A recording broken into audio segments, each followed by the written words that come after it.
Hello అందరికీ welcome back to my channel. So ఈరోజు మన కిచెన్లో టేస్టీగా నోరూరించే అండ్ బాగా డైజెస్ట్ అయ్యే రసం చూపించబోతున్నా. అదే టమోటా మిరియాల రసం. సో ఇంకెందుకు ఆలస్యం, హెల్దీ అండ్ టేస్టీగా ఉండే ఈ రసాన్ని ఎలా ప్రిపేర్ చేయాలో చూద్దామా. సో నిమ్మ సైజ్ అంతా చింతపండు తీసుకొని బాగా కడగండి ఒకసారి. సో కడిగిన తర్వాత నానబెట్టుకోవాలి. సో ఇది తొందరగా నానాలంటే వేడి నీళ్ళు కూడా పోసుకోవచ్చు. సో ఇప్పుడు ముందుగా మనకు కావాల్సిన రసం పౌడర్ తయారు చేసుకుందామండి. ఈ పౌడర్ని మనం ఒకేసారి చేసుకొని స్టోర్ చేసుకోవచ్చు 1 monthకి కావాల్సిన విధంగా. సో కావాల్సిన ఇంగ్రీడియంట్స్ మిరియాలు, కందిపప్పు, జీలకర్ర ఇవన్నీ లైట్గా వేయించుకొని తర్వాత పౌడర్ చేసుకొని గ్రైండ్ చేసుకొని 1 month దాకా నిల్వ ఉంచుకోవచ్చు. సో ఇప్పుడు మనం గ్యాస్ మీద కడాయిని పెట్టేసి 3 tablespoons ఆఫ్ ఆయిల్, తర్వాత 1 tablespoon ఆఫ్ ఆవాలు, తర్వాత కరివేపాకు. సో కరివేపాకు కొంచెం లైట్ బ్రౌన్ కలర్లో వేగిన తర్వాత సో మనకు కావాల్సిన మిరపకాయలు. సో నేను ఇక్కడైతే 3 ఎండుమిర్చి తీసుకుంటున్నాను. మీకు కారంకి కావాల్సినంత ఎండుమిర్చి వేసుకోండి. తక్కువ తినే వాళ్ళైతే కొంచెం తక్కువగా, కొంచెం ఎక్కువ తినే వాళ్ళైతే కొంచెం ఎక్కువ మిరపకాయలు వేసుకోవచ్చు. సో ఇక్కడ చిన్న ముక్కలుగా కట్ చేసి వేస్తున్నాను. సో దట్ బాగా వేగుతాయి కదా. సో మిరపకాయలు ముందుగా వేసుకుంటే కొంచెం బాగా వేగుతాయి మన రసంకి. సో ముందుగా ఇప్పుడు తిరబాతులోనే వేసేసుకోవాలి. సో ఈ ఎండుమిర్చి వేసిన తర్వాత ఒక 1 to 2 minutes ఆయిల్లో బాగా ఫ్రై చేయండి. అవి కొంచెం క్రిస్పీగా వచ్చిన తర్వాత ఒక 2 to 3 మీడియం సైజ్ ఆఫ్ టమోటాలు కట్ చేసుకొని వేసుకోండి.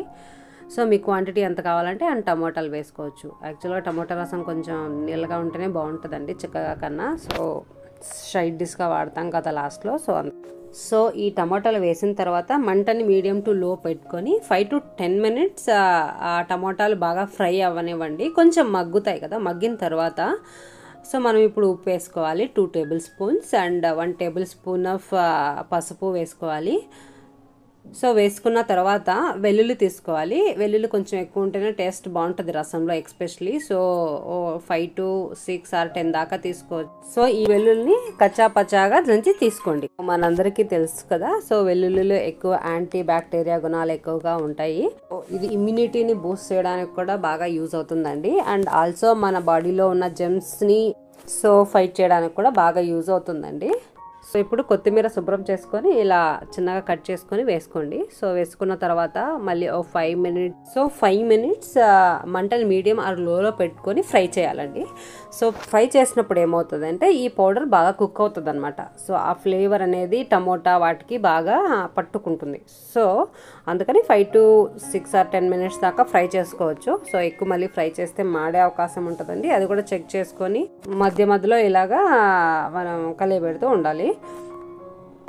సో తర్వాత మనం చింతపండు ఫస్ట్లో నానబెట్టుకున్నాం కదా, ఆ చింతపండు గుజ్జుని తీసుకోవాలండి. సో ఈ చింతపండు గుజ్జు మొత్తం ఈ టమోటాలోకి పోసేసిన తర్వాత సో మనం గ్యాస్ ఆపేసేసుకోవాలండి. సో ఇప్పుడు గ్యాస్ ఆపేసుకొని మీకైతే ఎంత క్వాంటిటీ కావాలో రసం అంత క్వాంటిటీ వాటర్ పోసేసుకోవాలి. నేనైతే ఇక్కడ 3 to 4 glasses ఆఫ్ వాటర్ పోసాను. సో నాకు కావాల్సిన క్వాంటిటీ ఎంతైతే కావాలో అంత పోసేసి గ్యాస్ ఆపేసేసేయాలి. సో ఇప్పుడు ఈ టమోటా, మిరపకాయలు, కొత్తిమీర అన్నీ వేసాం కదా, వాటిని బాగా చేత్తో ఇలా క్రష్ చేయాలి మెత్తగా. ఒక 5 minutes దాకా క్రష్ చేసిన తర్వాత సో మీ క్వాంటిటీ ఇప్పుడు ఉప్పు అన్నీ చూసుకొని తక్కువ ఉంటే ఇప్పుడు అడ్జస్ట్ చేసుకోవచ్చు అండి. వాటర్ ఏమైనా కావాలంటే పోసుకోవచ్చు. సో పోసుకున్న తర్వాత ఇప్పుడు గ్యాస్ని మనం ఆన్ చేసుకోవాలి. హై ఫ్లేమ్లో పెట్టుకోండి. సో హై ఫ్లేమ్లో పెట్టాక ఇలా ఒక తెరిలాక సో ఓన్లీ ఒకటే రావాలి, ఎక్కువసేపు పెట్టకూడదు. ఒక తెరలు వచ్చిన తర్వాత ఇమీడియట్గా ఆపేసేయాలి. సో ఆపేసే ముందు సో మనం ఇంగు వేసుకోవాలన్నమాట. సో ఇంగు మీకు కావాల్సిన క్వాంటిటీ ఓన్లీ కొంచెమే వేసుకోండి. ఇంగు ఎక్కువ అయితే బాగుండదు. సో ఓన్లీ టేస్ట్ కోసం ఓన్లీ ఒక చిటికెడు ఇంగు వేసుకోండి. సో సరిపోతుంది. సో ఇంగు వేసేసిన తర్వాత ఒక తెరలు వస్తుంది కదా. సో ఒక్క తెరలు వచ్చేసిన తర్వాత ఇమీడియట్గా ఆపేయాలి. ఎక్కువసేపు ఉంటే బాగుంటుంది రసం, అది పుల్లగా అదో వేరే టేస్ట్ వస్తుందండి. సో ఓన్లీ ఒక తెరలు వచ్చిన తర్వాత ఇమీడియట్గా ఆపేసుకోవాలి.